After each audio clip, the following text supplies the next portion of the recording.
Hello, my friends. My tolerance for liquor and pot have decreased, and so we will see just how competent I am with sobriety. This is Magnus the Red. I've read a little bit of Magnus the Red, but this will be my first time reading it. So without further ado,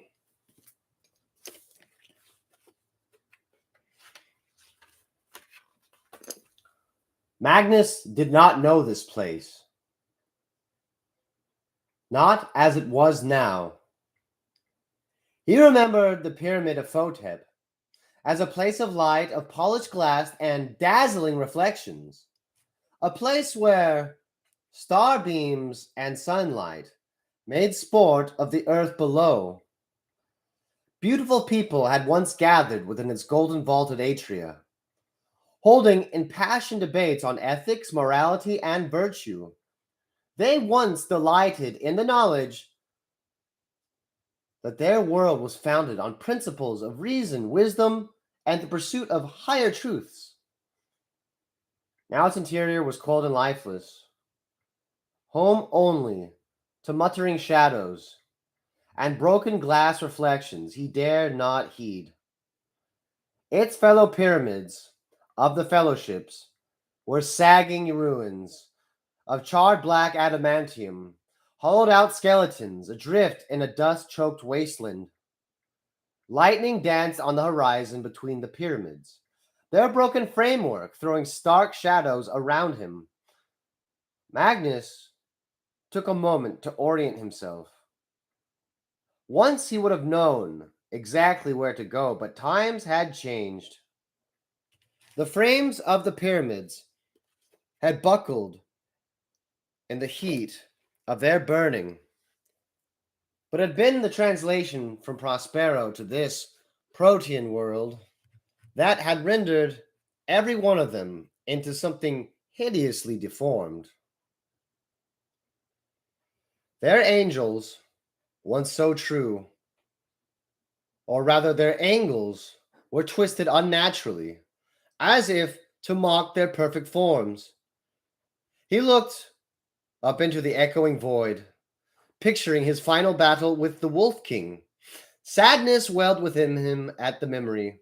Two brothers, opposites in many ways, yet so similar at their fundamental values. How different it might have been. The dust swirled above Magnus, forming a hazy image of that moment, and he averted his gaze, unwilling to relieve or relive his deepest shame once more. That his world had been razed was a cut in the heart that would never heal, but the Pyramid of Photep's loss was the deepest wound of all. One of the wonders of the galaxy, it had been his sanctum sanctorum, the representation of all that was great and noble on Prospero. It had contained his greatest treasures, texts dating back to mankind's first impressions on clay. Its blind, stumbling strides into science and philosophy, its great dramatic literature and irreplaceable works of art. All gone, burned in a single night of unimaginable violence. The night his father unleashed the wolves on Fenris. They had howled and raged at the moon. They had feasted well, but they had failed. Magnus and his 1,000 sons had escaped. Born through the howling chaos of the great ocean of madness. He had never seen this planet before, never known or suspected its existence. He knew its name as well as his own, the planet of the sorcerers. An opposite name, for power coursed through every one of his sons that remain, power that might soon destroy them all. Magnus picked a path through the wreckage, a numinous angel amid the ashes of his guilt. His corporal body had been sundered across the knee of the Wolf King, but his new flesh, fashion of warp matter was solid, as it had been in life. But what had that transition done to his soul? What had he become? He did not know. A ghost? A memory given form? Or the purest expression of his true nature? Debris choked the interior of the pyramid, and he stepped over towering bookcases, toppled like the mightiest trees of the forest, and data crystals crushed beneath Fenrisian boots. Fluttering pages of ashen grimoires drifted on the mournful wind, and Magnus plucked one from the air. He recognized it. Of course he did. There wasn't a tome on Prospero he couldn't recall. Indeed, it is a strange deposed time. But men may construe things after their fashion, clean from the purpose of the things themselves. One of the plays, penned by the famed dramaturge of Albia, even among all the great works of architecture, mathematics, science, that lay in ashes around him, this loss struck Magnus the most deeply. Great works of technology could always be rediscovered, but works of art were unique and could never be born again. Magnus went down on one knee and splayed his fingers in the dust, letting the power of the great ocean flow through him. He drew the memory of the ancient wordsmith's art from within the halls of his memory. Glittering motes of golden light rose like fireflies from the ash. They drifted towards him, spiraling in a double helix pattern and flowing into the scrap of paper. Like a conflagration in reverse, the page reformed. Magnus smiled with pleasure as the motes of light conjoined around the remaining page, forming others in a rush of newly wrought parchment. He closed his eye and let out a breath that was not truly breath, feeling the same joy as the play's mysterious creator must have felt as he first scratched those words into existence. Magnus felt the weight settle in his palm and opened his eye. The manuscript was complete. The words glistened on the page as though fresh inked. Do you plan to restore everything like that? If I have to, said Magnus. It won't work. And you know this how? Because I know what you know, and you know it won't work. But you'll try anyway. Magnus rose to his full height and turned, letting memory clothe him in the war plate he wore on Prospero's last day. Burnished gold with curling horns, boiled leather, and a wild mane of crimson hair, bound in bronze circlet. Before him stood a black-robed figure, with the unmistakable bulk of a legionary. His hands were laced before him at his waist, and a golden crusader ring glistened on the middle finger of his right hand. His features were handsomely clean cut, and his long black hair, severely swept back over a tapered skull, gave him a hawkish aspect. I have not thought of that face in an age, said Magnus, resting a hand on the red leather cover of his book. Lie to me, and you only deceive yourself, said the legionary. Remember, I know what you know. Very well, said the Primarch. Let us say that I will not try to think of him. The figure circled Magnus, studying him as though they were newly reunited acquaintances. The notion was not completely absurd. He remembers the first time he saw you like that, said the legionary. He was almost dead, and thought you a vision come to usher him to the great beyond. I remember it well, said Magnus. I'm surprised he does. The legionary opened his hand and grinned. Maybe I remember you remembering, or maybe I read it in the pages of your grand grimoire. Either way, he was not himself back then. Few of you were, but you fixed them, didn't you? Just like you fixed us.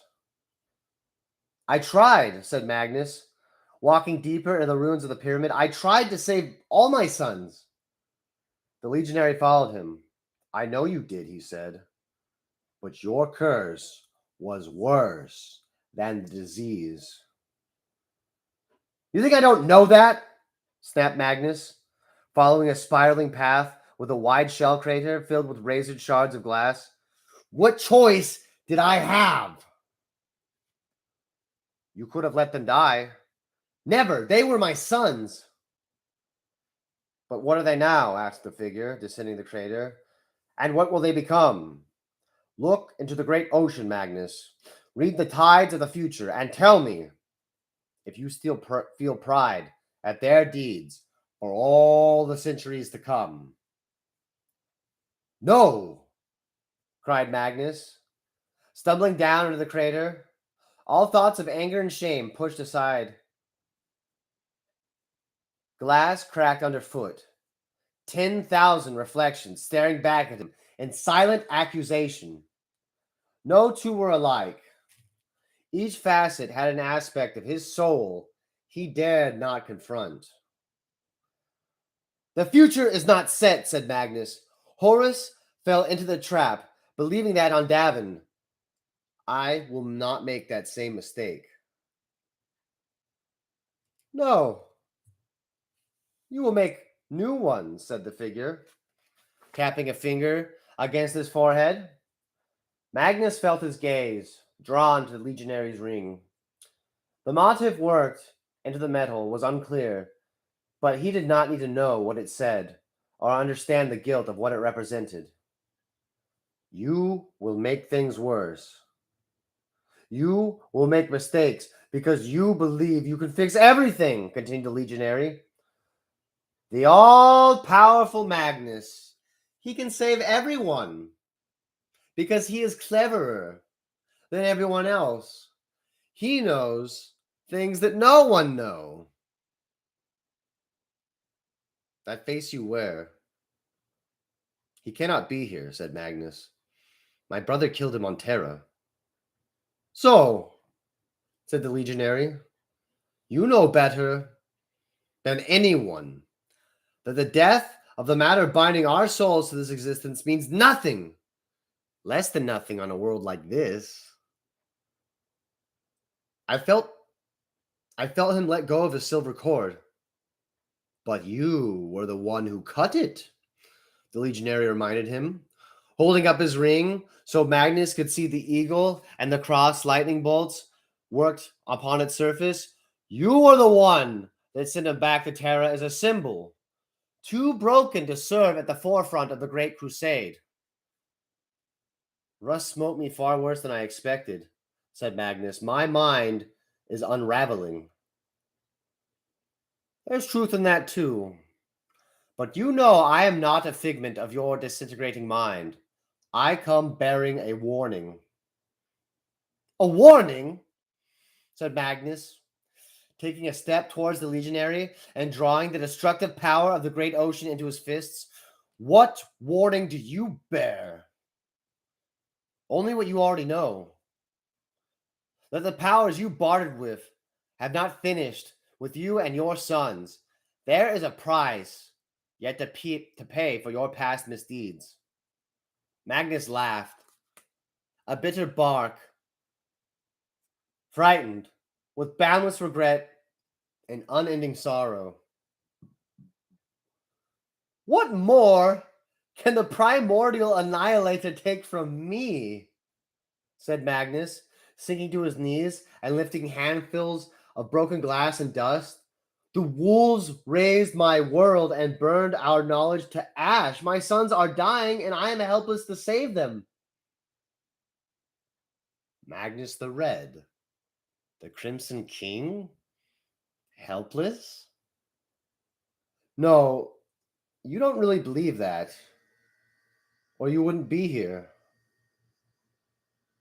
Magnus let the glass and the dust spill from his hands as he saw the gleam of partially exposed metal beneath him.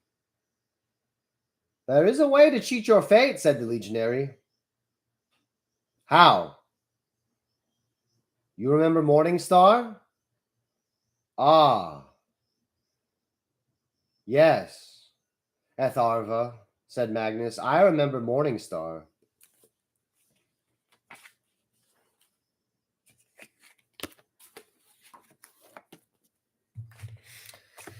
Magnus, he is my second favorite Primarch, just in terms of how they fell from grace. Um, there's irony. Okay, there's just so much irony there. You know, he could have curled up and given up. All right, and that's really what he wanted to do. When the wolves came to attack him, that's why the planetary defenses were down, because he was in charge of them, and he let the wolves land. He was so upset, and in a way, he knew what was going to happen. Okay, Magnus's tale is that of failure, abysmal failure, but you really can't be great without it. You can't be great without taking a risk.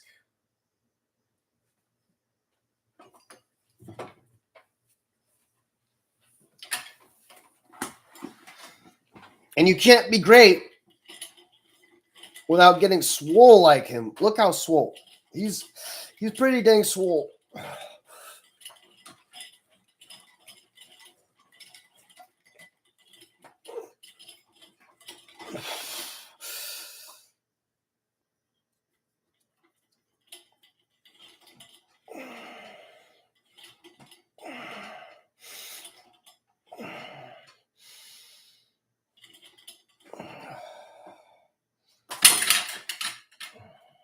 Lunk alert.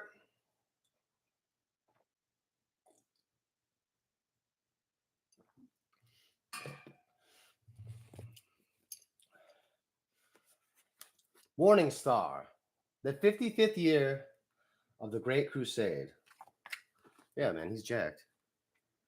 Magnus is jacked. Look at him, he's jacked. Magnus is jacked. Love it. I love it. I live it. The dust swirled like a miniature vortex in Atharva's palm. Its composite elements spun by the whims of the planet's increasingly chaotic magnetic fields. It was reckless to remain in Zarukin's ruins in the face of the oncoming Magnus storm, but the Thousand Suns did not lightly abandon knowledge won by lost generations. An ashen wind howled through the broken structures and collapsed ruins, as if in lament for the city's lost glories. It must have been magnificent, the scale and plan of the remaining stumps of pitted marble, suggestive of enormous constructions of polished stone and shimmering glass. Zarukin spread from the rugged haunches of the mountains, following the unnaturally straight groove of a wide river valley. 1,000 years or more had passed since the city had been inhabited, and nature had reclaimed many of its ancient plascrete canyons and shattered thoroughfares. The architecture was pre-Old Night and bespoke without the modularity that would later typify the aesthetic of humanity's ultra-rapid expansion into the stars. Morningstar had been settled early in the golden age of exploration, and Zarukin was one of its earliest cities.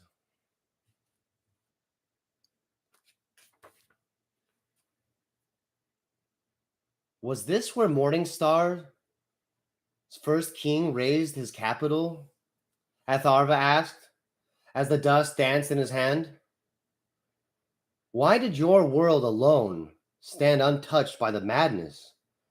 But This city fall? Did your hubris bring you down? Your greed? Or was it simply your time? Oh, that I could talk with you. What might you teach me? Atharva knew he was being overly sentimental, but he thought of knowledge being forgotten as painful to him, like a gunshot. He eased his mind into the elevated plane of thought, something the Legion's newly established cults, the fellowships, were calling enumerations.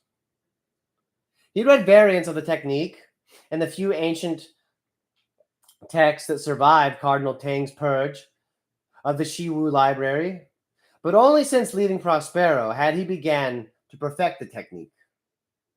The enumerations allowed him to focus perfectly on the task at hand, to better construct the mental architecture required to face any given situation. Atharva studied the play of particles in his palm, watching them spin in ever more complex iterations. Iron oxide particles glittered, the remains of something ancient and metallic, long since gone to dust amid the ruined city. He sought meaning in the patterns, echoes of the future woven within the random interactions of the dust gyrations.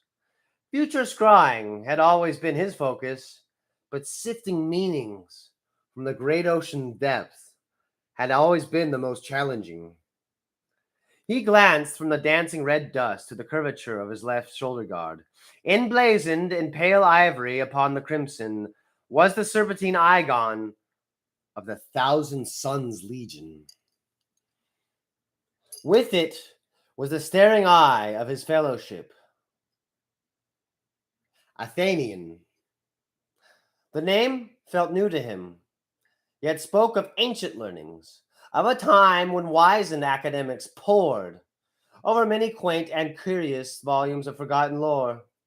Avartha was well aware of the mystical significance of names, and this one held a power all of its own.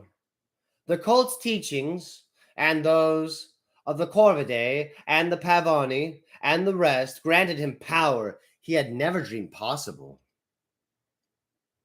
They allowed him to achieve things all but unknown in the days before Prospero, before the Legion's rebirth. He eased the barriers within his mind, allowing the great ocean to seep into his flesh. It flowed into his body like water, pouring over a complex series of aqueducts directed and shaped by the mental thought forms of the third enumeration. He thrilled to the sense of the unknown becoming known, of the unseen and unwritten possibilities now being revealed. A tantalizing image formed in his mind, a fleeting glimpse of a dreaming city at the top of the world, its spires as molten as the world burned around it. Was this Zarukan's doom? "What are you doing?" asked a voice muffled behind him, and the moment was gone. The flames fell away from his sight, and he quelled the build-up of power within him, sighing as the mundane reality of the world reasserted itself. "Thinking," he said, opening the fingers of his gauntlet and letting the winds howling through the city blow the dust away. Atharva wiped the last of it from his palm and turned as he rose to his full height in the center of the windswept thoroughfare. The crimson of his bulky warplate reflected the tortured light of the sky, making it shimmer as if with a veneer of oil. An elegantly proportioned woman with charcoal black skin stood before him, tightly wrapped in a brightly colored robe of interlocking geometric patterns. He'd assumed her attire was ceremonial when they first met, but he had since learned it was culturally significant, indicating scholarly status within the peoples of the equatorial regions. Behind her, a Legion Stormbird and two Cervantes-class transporters sat sheltered from the oncoming storm and the lee of a debris cliff. Their engines thrummed with noise and power, spooling up in readiness for launch. Conservator Ashkali, he said, what can I do for you? Nico, she said, I think we've explored these old ruins long enough to dispense with formalities, don't you? As you say, he replied, both of them knowing he would never refer to her by her first name. Nico Eshkali was Morningstar's senior conservator. A Terran by birth, but a native at heart, she led the excavations in and around the ruins of Zarukin, and she had proven to be a thorough and perceptive academic. Her steel-gray hair was bound up in a patterned headscarf, and the glare goggles of a rebreather obscured her features. She pulled her goggles, revealing startlingly green eyes set and deeply lined sockets. She shielded her gaze from the billowing dust and pointed to the sky. We have to evacuate the dig site, she said, her voice muted by the dust-filled filter covering her mouth.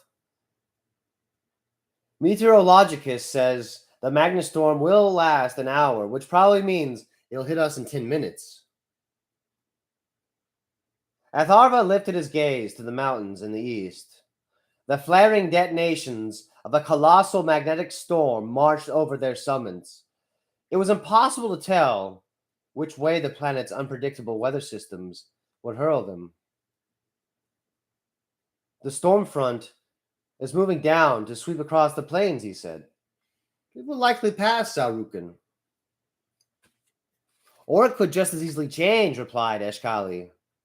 If it hits us, it's going to tear through this place in a blizzard of rogue magnetics and lightning. Anyone still here is going to die. Atharva was loath to leave Zarukan, but to stay would be to risk the lives of the conservator staff, of architects, and all they had unearthed so far. You are correct, he said. Prepare for departure. What of your master? Is he still out there? Atharva hesitated before answering. He is. Get your people back to their ships. Ashkali hesitated before nodding and speaking into a rebreather's integral vox to issue the recall order. Atharva turned and walked back to the Stormbird and did the same, though he sent the order to his warriors via telepathic pulse. Within 45 seconds, his warriors in crimson warplate emerged from various areas of the ruin. Legionaries. Each was trailed by a bulk servitor, hauling the fruits of their excavations. They boarded the Stormbird without a word, securing their findings in the hold before strapping themselves into the contoured benches along the gunship's inner hull. Ashkali's people took longer to return, hurrying back to their waiting transports with barely disguised panic. The storm was getting worse, and the sky flickering with radioactive sunspots and boiling atmospheric superstorms. In the face of the worsening conditions, the conservator directed the evacuation with clipped efficiency, issuing everything that they had discovered was inventoried in their bronze data slate. Fosus Gar was the last aboard, and the lieutenant paused as he reached Atharva. Dust caked the grooves of his armor, and his aura was bellicose. His mind that of a scholar who attacks a work with brute force reasoning. His methodology wasn't pretty, but it got results. Where is he? He asked. He is not here, replied Atharva, watching the storm descend on the far reaches of Zarukan. That's not what I asked. I know. He should be here. Yes, indeed he should. Then where is he? Atharva did not answer, lifting his gaze to the mountains as the storm struck the earth beyond the edge of the city. Raging plumes of lightning dust and debris were hurled Hundreds of meters in the air, arcing over the city, a mushroom cloud of fire erupted from its shattered outskirts. Another swiftly followed, rubble lifted up by twisting currents of air and torsioning magnetics. A harsh, metallic tasting wind blew hard from the mountains, making the mechanics of his warplate hum in protest. "We should be in the air," said Phocis Scar. "We will be here. And if he is not, this storm will not trouble him." "You can't know that. What do any of us really know about him? What he can do, or what he can endure? We barely know him." Etharva, Etharva did not answer. That Phocis Scar was right made him only more reluctant to admit his ignorance. The storm bird vibrated with potential, the pilot keeping it on the ground, with a light touch, ready to lift off in an instant. "Give the order," said Phocis Scar. "No, not yet." The tallest spires of Zarukan swayed and groaned, the reinforcement with the stone tearing as alternating fields of powerful magnetics twisted them. Stone and steel peeled from buildings and spun away into the storm. As searing winds buffeted the gunship, dust raged within the Stormbird's troop compartment, swirling in vortices of geometric significance. The Vox bead in his helmet chirped, an incoming message from Mistress Eshkali. "Master Ethvara, we must take off right now." He nodded and said, "Go, get out of here. We'll be right behind you." "See that you are." The two Cervantes-class transports lifted in the air on plumes of jet fire, swaying and lurching wildly as if the storm winds actively sought to prevent their escape. The first craft took off in the lee of a shattered structure that settled it from the worst of the winds. The pilot feathered the engines, and Atharva lost sight of it as rust orca clouds closed in. The second craft was not so lucky. It twisted as a magnetic spall pulled its starboard wing right down and buckled the metal of its hull. Ultra rapid polarity shifts swung it around like a leaf in a hurricane. It flipped over onto its side, hurling towards the ground and certain destruction. Atharva slammed his mind in the second enumeration. Raw kind energy flowed through him. He gripped the faltering transport with his power. "Help me!" he cried. The words blurted out in psychic shout. Phocis Scar was at his side an instant later, hands extended as he too unleashed his power. Atharva's lieutenant was a practitioner of the kinetic arts, and his signal of the Raptora cult glittered in the flickering lightning. Together they halted the transport's tumbling fall. Atharva and Phocis Scar followed their wrists and rolled in perfect concert, molding the kind power to their will. The transport mimicked their movements, rotating like a designer's schematic, being haptically manipulated. Its engines flared as the pilot fed every power into them. "Release," said Atharva. He and Phocis Scar relinquished their hold on the transport. It shot skywards, like a stone from a sling. Bone-deep, repercussive pain surged through Atharva's flesh. Pain he would endure tenfold later. He let out a charged breath and stepped from the Stormbird's ramp. He read Phocis Scar's confusion. "What are you doing?" said the lieutenant.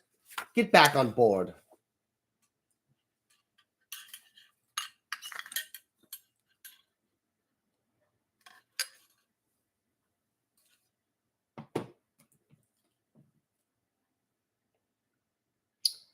Something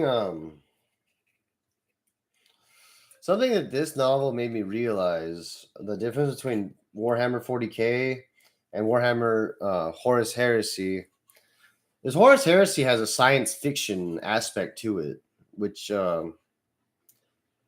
It's kind of easy to get like bogged down in it a little bit, but it's refreshing in a way. It's refreshing in a way to hear that they actually know what they're talking about instead of just like we forgot, but it'd be worse if we knew. But then again, maybe that's the entire point of this novel.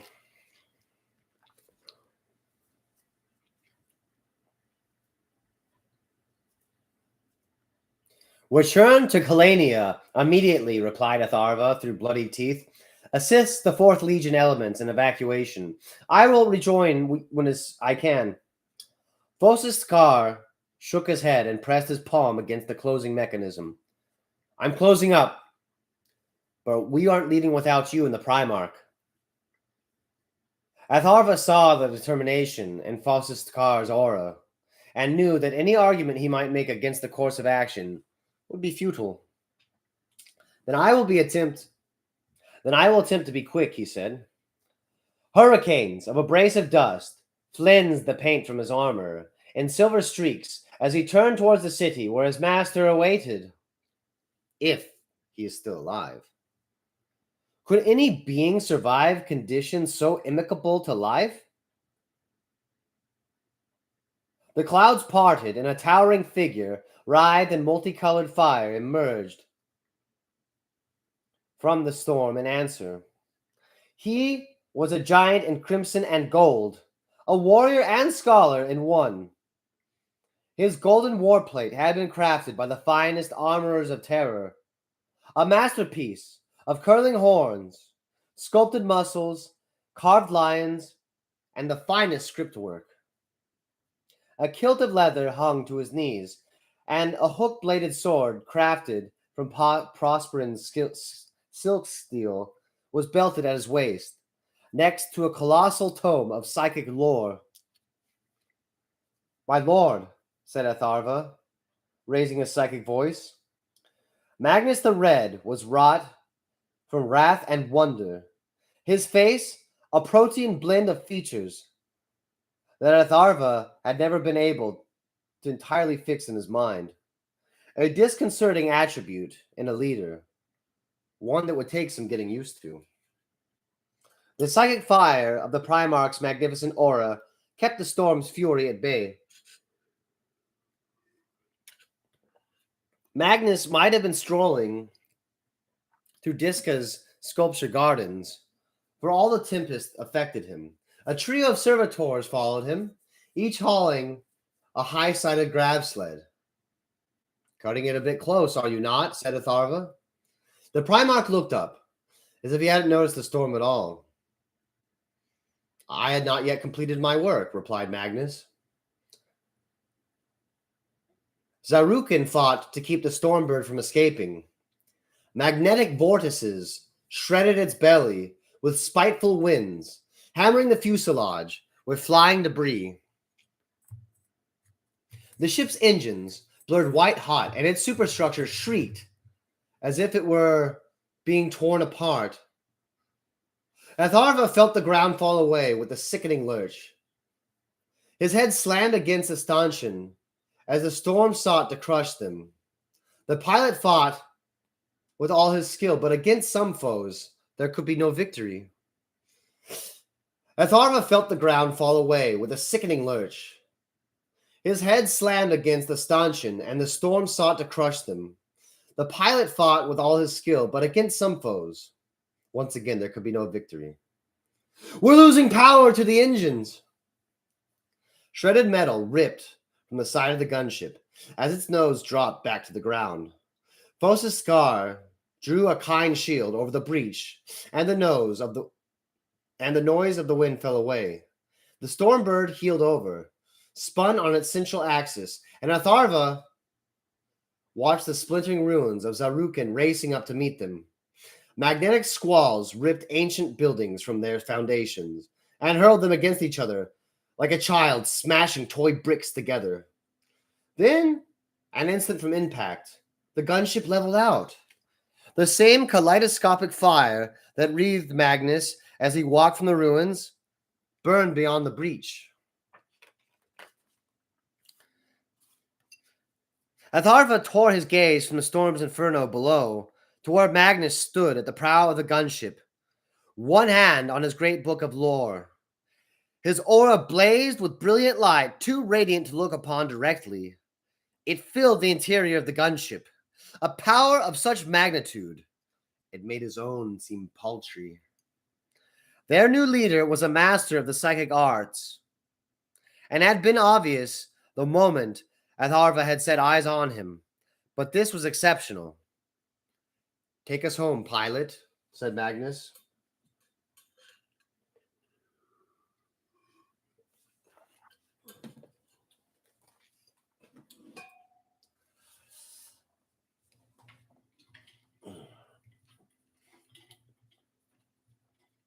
I think I'd like to see Graham McNeil and Dan Abnett have a fist fight. I think it'd be pretty cool, or if they had like a poetry battle or just something. They themselves are like Primarchs in many ways. They are very similar, but just so different, so different. Abnett has this penchant for characters, and so every one of his books should honestly come with a dramatis personae because they just have all their little quirks. Graham McNeil,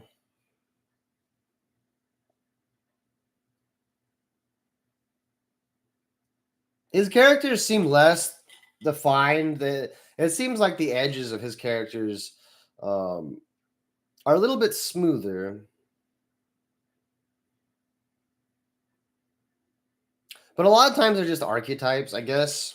Maybe yeah, a lot of times his characters are just archetypes, and that's cool because it gets the point across. I think he does battles pretty good, or at least like the setup for battles in the customary Warhammer fashion. They were both given quite a bit of trust with determining the way the Horus Heresy would go, and I mean, so far, like, you know, he just sometimes gets lost in the minutia. The Stormbird swiftly caught up to the lumbering Cervantes transports, and the pilot eased back into its thrust. Atharva sensed the gunship's unwillingness to slow, its hunter's name and hunter's heart reluctant to linger with such ungainly flyers. The fire below the breached fuselage faded as the gunship flew beyond the storm's reach, but Phos's Scar maintained the kind shield all the way back to the planetary capital of Kalania. The gunship circled the city, awaiting clearance to enter its dangerously overcrowded airspace. While Magnus spoke to the pilot, Atharva studied the city below as a man might study an overcrowded ant farm. Kalania was a thriving trade hub, built at the termination of the Arrow Strait River Valley that had its origins beyond Zarukan. Here the valley widened to form a vast bowl, enclosed by high cliffs on three sides and by a bottle green ocean on the fourth. Kalania's buildings were older than any other and than Atharva had seen in his travels from Terra. Glorious domed basilicas, rotating towers of phototrophic glass, grand libraries, and bustling commercial districts that welcomed vessels from off-world and ocean-going haulers from across all Morningstar. A convoluted web of transit routes, maglevs, and curling arterioles converged in Kalania from every direction, all monstrously overburdened by incoming traffic. Road cars were nose to tail, and thousands of the planet's inhabitants walked alongside the choked highways, refugees bearing all they owned in the hopes of securing passage off-world.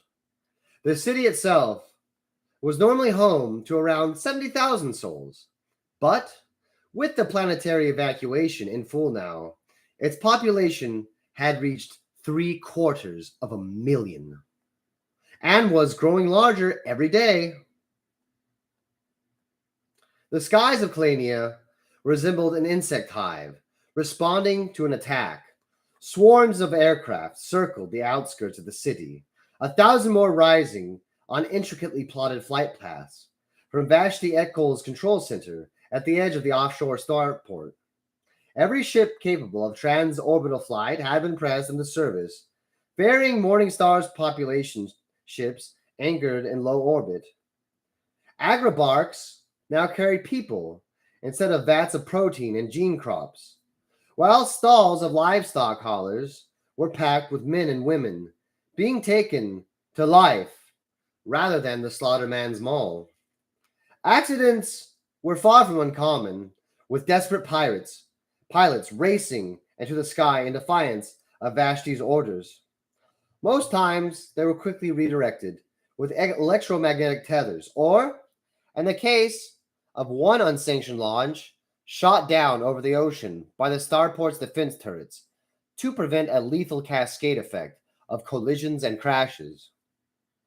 At the center of the starport was the Lux Ferrum, a titanic mass conveyor from a bygone age of space exploration, when it was expected that these star-faring leviathans would land and become a part of a newly colonized planet's infrastructure.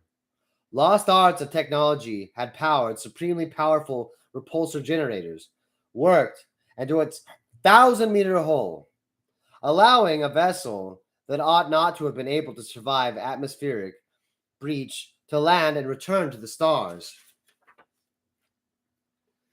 Its vast bulk vented heat as provosts and legionaries directed frightened civilians into its embarkation ramps.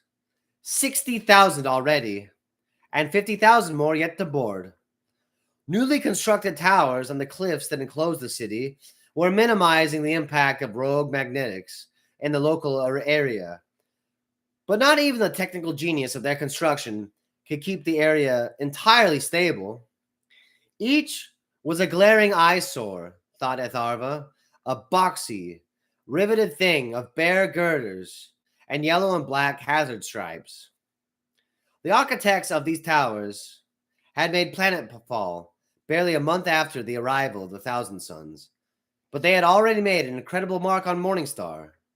The entirety of the westernmost cliff had been sculpted into a basalt black citadel known as Shari Maveth, and its full height reshaped into an impregnable bulwark.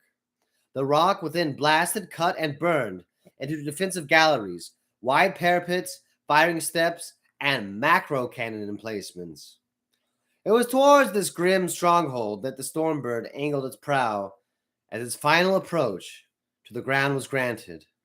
A narrow flight path threading the absurdly overcrowded skies.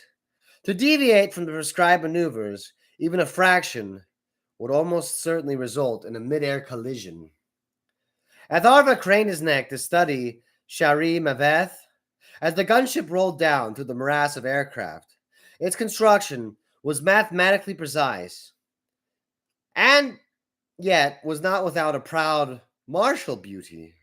Its towers were finished with decorative finales. Its gun ports worked with functionless embellishments, and its gates carved with frescoes that spoke of an artist's mind shackled by practicality. My brother does so like to make a statement, said Magnus, returning to the crew compartment. Atharva found the notion that his gene-sire had a single brother, let alone he was now one of 12, hard to comprehend. That an individual so singular counted so many others like him seemed absurd, as though a pantheon of demigods had been chosen to abandon their divine abode and play a part in the affairs of mortals. Atharva had seen none of his father's brothers, but he could tell of their deeds. The legends of the Primarchs were already spreading throughout the crusading fleets. Tales of impossible deeds, overcome, and heroic achievements that Atharva might have dismissed as hyperbolic. But having seen his own Primarch in action, he knew better. He did this all in a single day? Asked Atharva. He did, confirmed Magnus. Of course, given a free hand, we could achieve far greater in a fraction of that time. We could? Of course, said Magnus, giving him a curious look. The storm bird twisted on its axis over one of the upper landing platforms, and Atharva heard the whine of its landing claws deploying. Surrounding turrets followed the gunship's motion, and Atharva frowned at the bellicose intent he sensed within every one of them. The storm bird groaned as the pilot set it down, and the wounded superstructure eased. The pitch of the engines rose as the pilot cut power. Atharva let out a relieved breath. The Thousand Suns unharnessed and began disembarking preparations as the frontal assault ramp lowered, with a grating whine of protesting mechanisms. Walk with me, Atharva, said Magnus, and meet my brother of Olympus.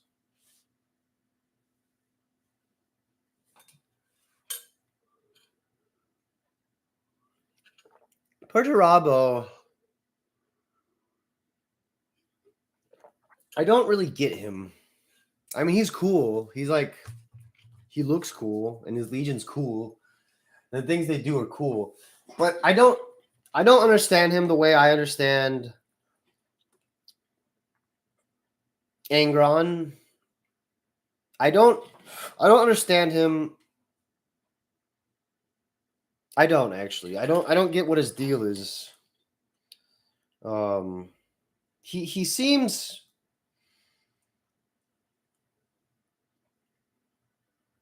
to place a great deal about loyalty and self perseverance. I guess that those are his values. You know, is having that iron core, an iron kernel. But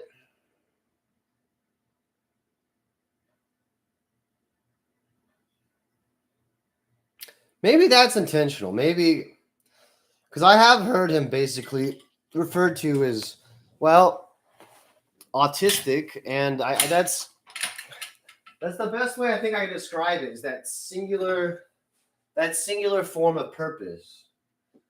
You know, you don't really get in his way. When he's at his workbench, you don't mess with him. I mean, Ferrus Manus, of course, had his own sanctum, but even when Fulgrim interrupted him, it was like, oh, Fulgi! But even Perturabo, if he were to be disturbed, I think that even prior to his fall, he would be very, very upset. Very upset. I think that's basically what he is. He's the workaholic, I guess, is the best way to put him, from my understanding at least.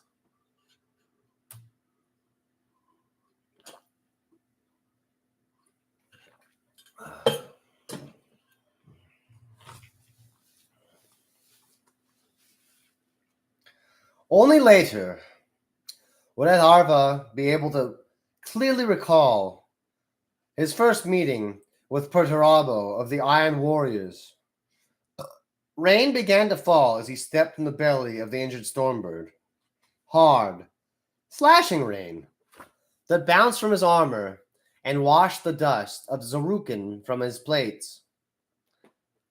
Glaring stab lights from a covering fire step swept the platform, catching every droplet, which seemed to be falling in slow motion.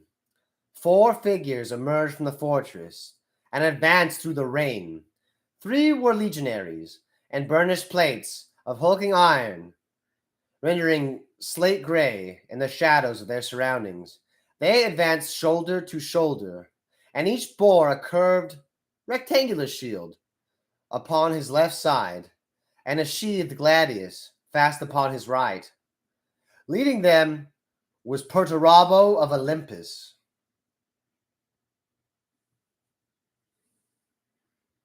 Atharva's step faltered at the sight of the Lord of Iron.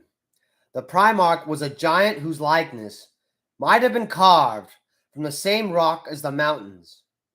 Jutting over his wide shoulders was the wire-wound grip of an enormous broadsword, worthy of ancient war gods. Suddenly, tales of Perturabo felling entire armies with a single blow seemed not so far-fetched. Clad in titanic plates of Terminator armor, he towered over his warriors, his strength and vast deftness like an approaching thunderhead. His power was brutally direct, but it was never without, but yet it was without arrogance. Leavened with open features that broke into a ready smile at Magnus. The meteorologicus feared you taken by the Magnus storm, said Perturabo, his words beaten upon the air like forge hammers on hot metal. But I told them it would take more than a city-killing storm to bring down Magnus the Red. Had we waited a minute longer before abandoning Zarukan, they would have been right, said Magnus. But what I learned in the final minute will make all the difference, brother. The Primarchs embraced, like armored beasts seeking to assert dominance over a rival. They came apart, and Atharva saw no rivalry, only shared brotherhood. Brother. That word again. The Primarchs were so different in aspect and power, so diametrically opposed, it seemed lunacy to imagine them springing from the same genetic root. But to look deeper was to see a shared passion for artistry and hidden knowledge, a love of beauty and the art of rendering wonders. Atharva's eyes roamed Perturabo's armor, taking in every curve and line, every flourish of a master craftsman, together with the many modifications that bore the hallmarks of one of those whose knowledge of machinery was unmatched. In a moment of revelation, Atharva understood that the Primarch himself had made these alterations. Perturabo spoke again, but Atharva was not listening. It took him a moment to realize the words were not for Magnus, but for him. My lord? My armor, Perturabo repeated. Is there something awry with its construction? No, my lord, said Atharva, finding it suddenly hard to form the right words. As the Primarch's stare bored into him like a drill, I was just admiring its workmanship. The embellishments are quite unique. Tell me what you see, commanded Perturabo. Atharva's mouth was suddenly dry, and he took a moment to gather his thoughts before speaking. I see the handiwork of terawatt armorers, pre-Unity designs, and Eastern skill, he said, trying not to let the Primarch's appraising gaze distract him. I see the distant echoes of Naradian craft, but echoes nonetheless. The Baroque turns on the plastron and gorget lead me to believe these plates were wrought in the Kolat Skali's forges. You have a good eye, Atharva, said Perturabo. And Atharva was humbled. The Primarch knew his name. What else? He looked closer, now seeing the curling scripts winding around the edges of the Primarch's gauntlets, breastplate, greaves, and pauldrons.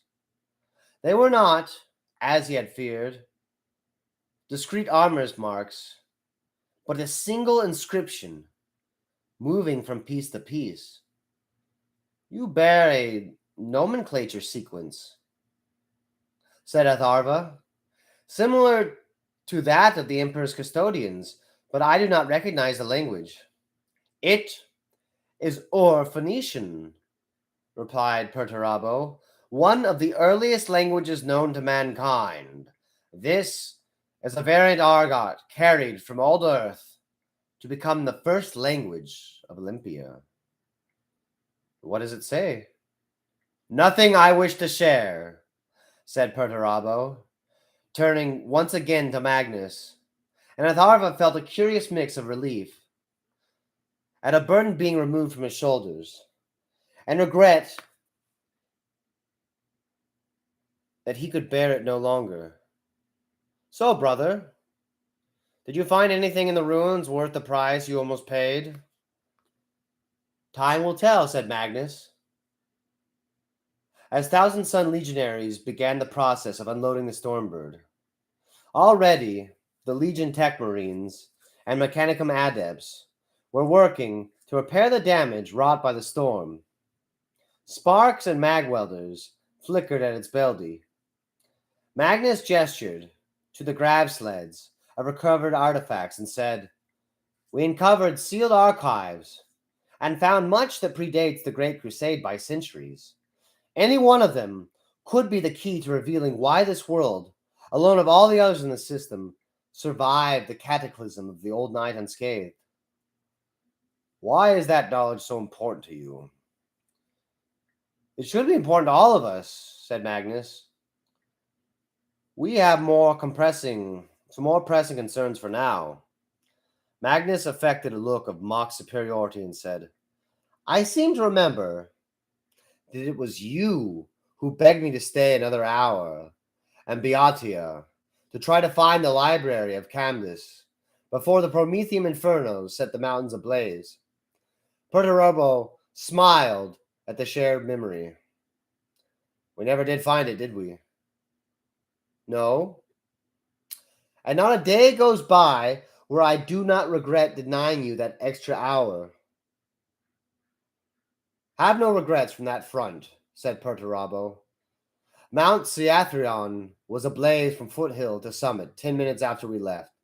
Had we stayed, we would have died. But we would have been enlightened, said Magnus.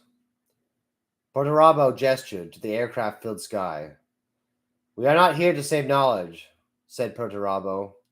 We are here to save lives. Both are vital to the future, said Magnus. Aye, there is truth in that, said Perturabo. But I wonder which one you value higher.